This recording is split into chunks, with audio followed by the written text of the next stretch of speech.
The great arena was brighter than any star Elias Ward had ever seen. From where he stood on the metal platform, the view outside showed the rings of Tau Ceti spinning like a crown of silver dust. Thousands of alien faces filled the stands, their different shapes and colors blending into a living ocean of noise. They were laughing, pointing, and whispering about the human who had dared to come alone. Commander Elias Ward was calm. He had been in battlefields, storms, and space missions where everything could have gone wrong. But this was different. Here, he wasn't just fighting for himself. He was representing all of humanity. One wrong move and his entire species would be labeled weak, unworthy of standing among the stars. The alien warlord, a tall reptilian creature named Karvok, stepped forward with a sharp smile. His armor reflected the light like polished obsidian. His voice echoed through the arena like a drumbeat. "Human," he said, dragging out the word like an insult. "Welcome to the trials. If you wish for your kind to join the council, you must fight and survive. But first," he turned and lifted his clawed hand toward the 10 figures standing behind him. "Pick one of my girls," the crowd roared. This was the part they loved the most, the moment when the new species revealed how foolish or wise they were. The 10 alien women standing on the stage were not ordinary soldiers. They were engineered fighters, each one made to be fast, strong, or clever. They wore thin combat suits that shimmered faintly, and their expressions ranged from proud to cold.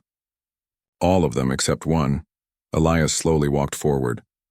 His boots made a soft sound against the metal. He looked at each warrior carefully. The first was tall, with shining armor built into her skin. The second had arms like blades and a face that didn't blink. The third floated slightly off the ground, surrounded by energy fields. The audience expected him to pick one of these powerful figures. Everyone did. But at the end of the line, half hidden in the shadows, was someone different. She was smaller, wearing no visible armor. Her silver eyes were calm, quiet. She didn't move like the others, didn't try to show her power. Instead, she was watching everything. The crowd, the lighting, the vents on the ceiling, the angle of every fighter. The warlord noticed where Elias's eyes had stopped. Karvok said with a loud laugh. "Lyra. The failed prototype, weak, silent. You would not pick her, human. She can barely keep up in training." The aliens in the stands burst into laughter. Someone shouted in a deep voice, "Pick the real warrior, human, not the broken one." Elias didn't answer. He remembered the reports his team had collected before arriving here. Lyra wasn't just a fighter. She was part machine, part mind, an experiment to mix human neural designs with alien technology. It hadn't worked out the way they wanted. She didn't have brute strength, but she thought in ways no one else could. He looked directly into Lyra's silver eyes. For a moment, it felt as if the noise of the arena disappeared. She didn't look afraid. She didn't even seem surprised. She just raised one eyebrow slightly, like she was asking, "Are you sure?" Elias smiled. "I pick her," he said. The arena exploded in laughter and disbelief. Karvok tilted his head back, laughing until his scales rattled. "You choose the weakest. You have sealed your failure, human." Elias stood firm. "I don't choose strength. I choose smart."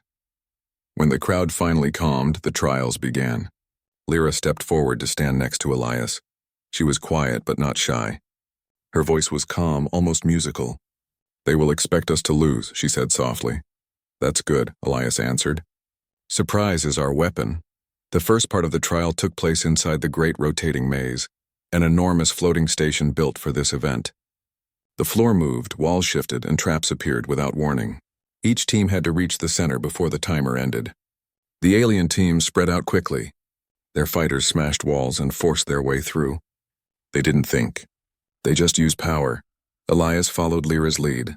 She closed her eyes for a moment, touching a panel on the wall. Her fingers moved fast, like she was playing invisible piano keys. "What are you doing?" Elias asked. "Listening," she replied. "The maze isn't random. It repeats a pattern every 12 rotations." She opened her eyes again, and for the first time a small smile appeared on her lips. "Follow me." Elias didn't hesitate.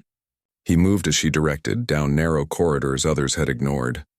Sometimes they had to wait for a wall to slide open at the exact second. Sometimes they walked through empty paths while the other teams were still fighting moving floors and energy traps. Lyra had mapped the entire station in her mind after only a minute.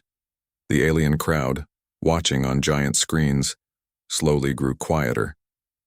The laughter faded. They couldn't believe what they were seeing. The human and the weak girl were not fighting the maze, they were dancing through it. At the halfway point, a storm of red lights filled the maze. It was the second stage. Every team had to pass through the obsidian halls and where security drones tried to block the path. Other teams charged in with their fighters leading the way, smashing and kicking the drones. Lyra, however, touched Elias's arm lightly. "Do not fight," she whispered. She crouched down near a floor panel, opened it, and rewired a few glowing lines with speed and precision. Within seconds, the drones turned away. "They can't see us anymore," she explained. Elias was amazed. "You hacked them?" "Not hacked," she said. I asked nicely. For the first time, he laughed. She was brilliant. Everyone else had underestimated her, including her own people. They reached the final part of the maze long before any other team. The central chamber was a huge open space with floating platforms and bright energy streams running through the air. In the middle stood a tall column glowing blue. That was the finish point. If they touched it first, humanity would prove itself worthy. But there was a problem. The chamber was guarded by the warlord's top fighter, a massive alien with gold-plated armor and a proud stance. He was twice Elias's height and clearly ready to stop anyone who came first. He crossed his arms as they entered. "So the human and the broken toy made it," he said in a cold voice. "I almost feel sorry for you." Elias stood ready, but Lyra stepped forward. Her silver eyes glowed faintly as she looked at the control panels around the chamber. "Don't fight him," she whispered. "We can outsmart him." The alien fighter rushed toward them with heavy steps. Lyra ran toward the side wall and jumped onto one of the floating platforms. Elias followed closely. The fighter chased them, moving slower but stronger. As he jumped after them, Lyra pressed a small button on the underside of the platform. It shifted at the last moment, causing the fighter to land on the wrong side. While he struggled to regain his balance, Lyra and Elias moved across the platforms quickly. She seemed to know exactly where to jump, when to pause, and how to use the energy currents to speed them forward. The alien tried to follow, but every move he made seemed to go wrong, like the maze itself was against him. In truth, it was. Lyra had connected with the station's system the moment they entered. She wasn't fighting the station, she was controlling it. They reached the final platform. The glowing blue column